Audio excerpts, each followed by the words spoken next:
babes, welcome or welcome back to my channel. If you're new here, hi, hello, what's up? I'm Stacy. Thank you for stopping by, and of course, if you're a returning bestie, shout out to you and thank you for the support. So guys, for today's topic of discussion, we will be discussing how to stay consistent even when nothing is happening. And I don't know about you, but I have been struggling in this department for the past little while, and I feel like I am not alone. So if you're watching this video and you're resonating with this topic and you feel like, you know what, I want to give up, like what's the point of all of this? What's the point of me doing everything that I do day in, day out? You're gonna want to stick around for this discussion. Let's get into it. Okay guys, consistency. This is a big one. Consistency. What can I say about consistency? One thing I know for sure is it is not easy. It is hard being consistent, especially with all the distractions that we have going on in the world. And as I said earlier in the video, me myself even find myself struggling as of lately just to stay consistent. You know, sometimes when you're trying to give it your all, you just feel like, what's the point? Like, why am I doing all this? Where is it going? Where is it leading to? Maybe I should just give up. Like, nobody cares about what I'm doing. But guys, let me just tell you, that's the enemy's tactic to get you off your game. Now, you may be watching this video and you may be trying to be consistent for many different things. Like, it could be that you just started a business and you swore that it's the best thing, and right out the gate you would see success, but that's not the case.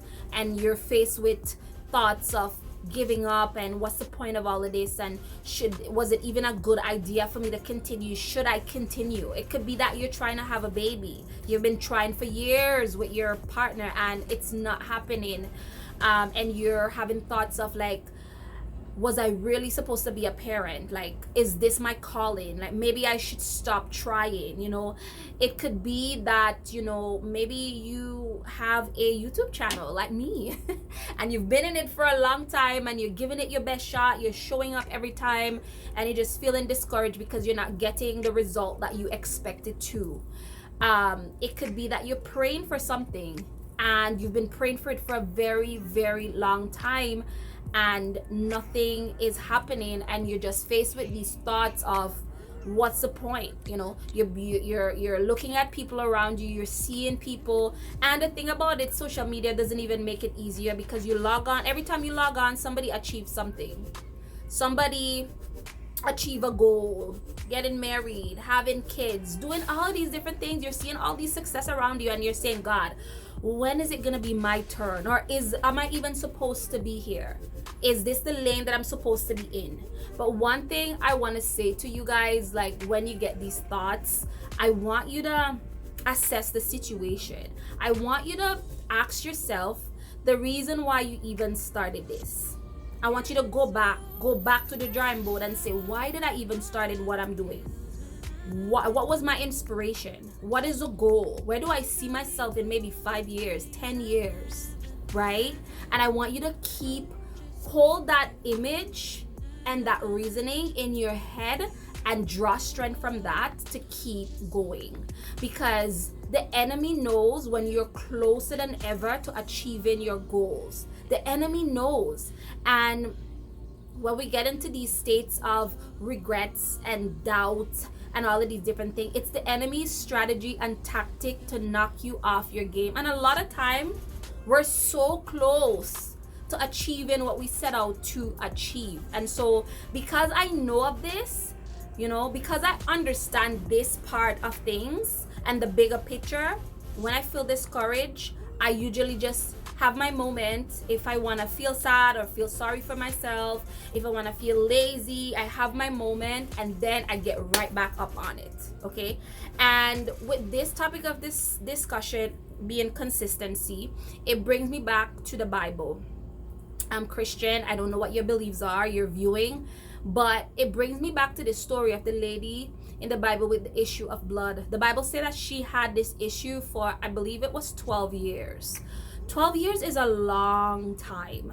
And I could imagine that lady praying day in, day out. You know, she feels secluded from society. She feels excluded. think that's the right word. She feels excluded from society because the Bible did say that she weren't allowed to go around the people because she was deemed unclean. And I can imagine how she felt discouraged. God, when is it going to be my turn? Like, when am I going to get my breakthrough? What's going to happen? Right? So I can imagine that lady praying day in, day out, crying, keep pushing, keep believing, right?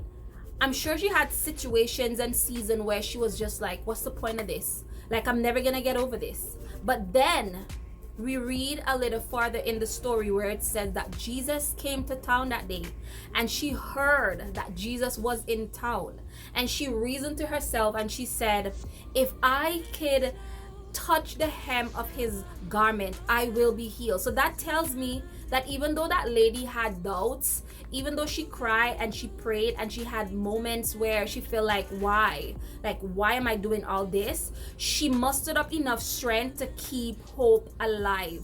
And that day when she heard that Jesus was coming to town, she pushed her way. The Bible says she pushed her way through the crowd and she touched his garment, and immediately